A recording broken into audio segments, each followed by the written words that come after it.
This is a really fun course. Can I actually just take this too? I'm Hebba Youssef. I'm the founder and creator of I Hate It Here, as well as the Chief People Officer at Workweek. And today I'm giving you a behind the scenes look at WorkLeap's AI University. I'm going to walk through some of the content and actually live react so you can see what I think. Because I think it's a pretty hot topic in HR right now is how do we actually use AI? So the module that I have pulled up right now is responsible AI implementation.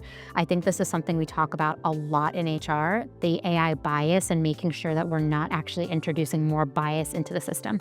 So this module walks you through how to define AI and articulate the different narratives that shape how we use it and it shows up in HR. It also helps you define AI bias. I think that's a word we throw around lightly.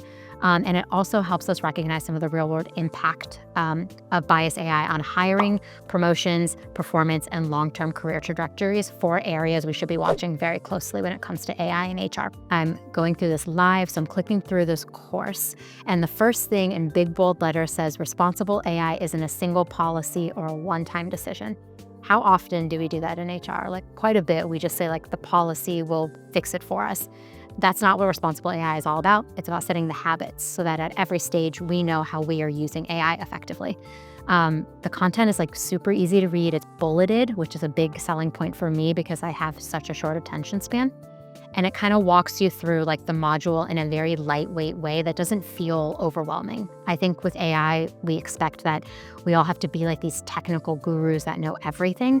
This course is not really built like that. It's to help you understand AI and kind of demystify some of the things that might be a little scary when we start diving into it if we don't have a technical background.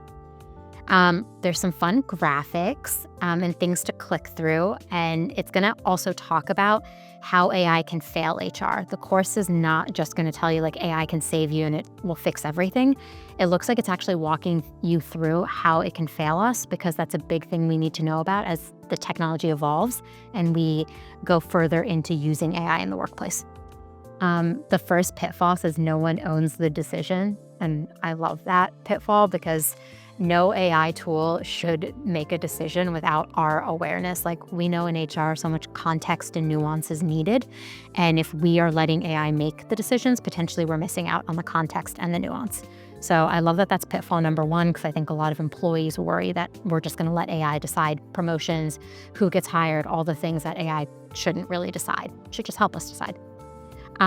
Data quality and representation. I love that it's going to look at the data because we're sitting on just a mountain of it all. We talked about it all day today, but there's so much data between hiring, promotions, and performance patterns that we might not necessarily see. And the last pitfall says it works until it doesn't. And so there are a lot of surface level accuracy things we're looking at, and it never actually tests how that stands up across teams. So thinking about AI as something that is not a one-size-fits-all, and I love that it calls out that pitfall live. Something that's really great about this course is it also has built-in questions, and as somebody who has so much anxiety about tests, at first I was like, oh God, not another test for me to take. But the real way to double down and reinforce what you're learning is to ask questions and make sure you understand why they're correct or not. So there's scenarios in here where you can submit answers and it tells you if it's incorrect, why, which I think is super helpful. Some people love tests, and if that's for you, you'll love this section that you can go through scenario planning. Also helpful for if you want your team to take this too, asking them what they learned. They could go back to these scenarios and say, oh, I was actually wrong about this thing and I learned this new thing from taking this course, which is super important. As you flow through the course, there are easy graphics, easy things to call out that are super real and relevant. It literally says responsible AI doesn't require perfection, something I think a lot of us are chasing in life and in HR. And I like that this course is written in a very real way, as if it's a friend talking to me. There's a checklist, which if you know me, you know I love a good checklist. So there's some cool checklists in here too to help you track what it is you are doing right now and what it is you're not doing. So that could be really helpful as you're planning out your future with AI. Other things that I think I'll call out is there are reflection prompts so that you take time to actually reflect upon what it is you're learning and how it shows up in your real life. Reflections are always good.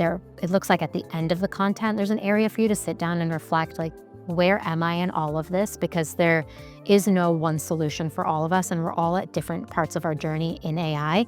And so I think by having a moment to reflect, you can actually ask yourself, like, where am I in this journey and what are my gaps that I need to be aware of? The question here asks if you could choose one responsible AI component to focus on this quarter. So just one, to be reasonable. What would it be and why?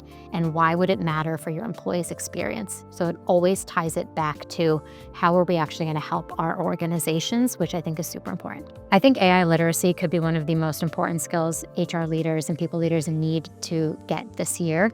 I said that actually last year too, but as this technology continues to evolve and things continue to change, it is really important that we understand how things are going to change, because a lot of the times we are asked to be the people to lead the organizations through that change. So if I were to say to do anything this year to add to your professional resolutions list this year, it's to take a course on AI and get a really good understanding of what is out there and how it's going to impact your organization.